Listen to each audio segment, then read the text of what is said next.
All right, I'm out here. I'm doing other stuff here, and it's so bright out here. It's hard to tell. I got grow light growing here on these plants. I got tomatoes growing. You can see the tomatoes, two different varieties. Three. I got cherry tomatoes, compadre, I think they're called, and then a lot of plum tomatoes out there. I have some basil growing and some Swiss chard.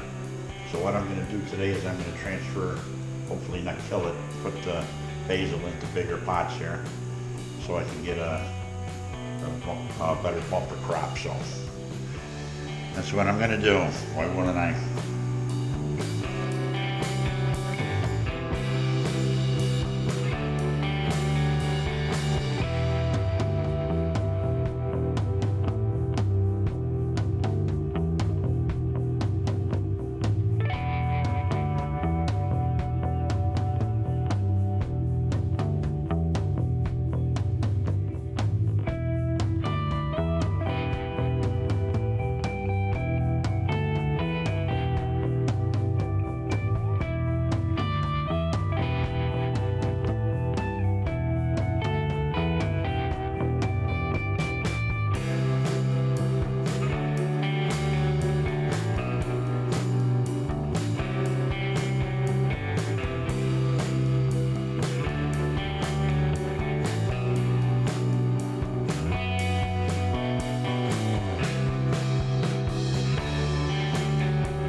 Okay, that's it.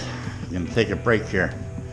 Like I say, we got all kinds of tomatoes and Swiss chard and basil, three different types of tomatoes. So that should be plenty for the start of the garden, I would think. That'd be just fine. And we got some tomatoes we got to separate over there, give some away. I took a tomato and I just squeezed the seeds out of it into a pot, and they grew 10,000 tomatoes over there. I think I showed that. That's what that bush is right there. That's the way I moved the camera. That one right there is a forest of, there's about 70 plants in each little square. All I did was squeeze the tomato in there and everything grew. All right, so that's it. Until next time. These will all be bigger going into the ground. Of course, this is one of the biggest ones back here, but they're doing fine. They're doing just fine. Why wouldn't they?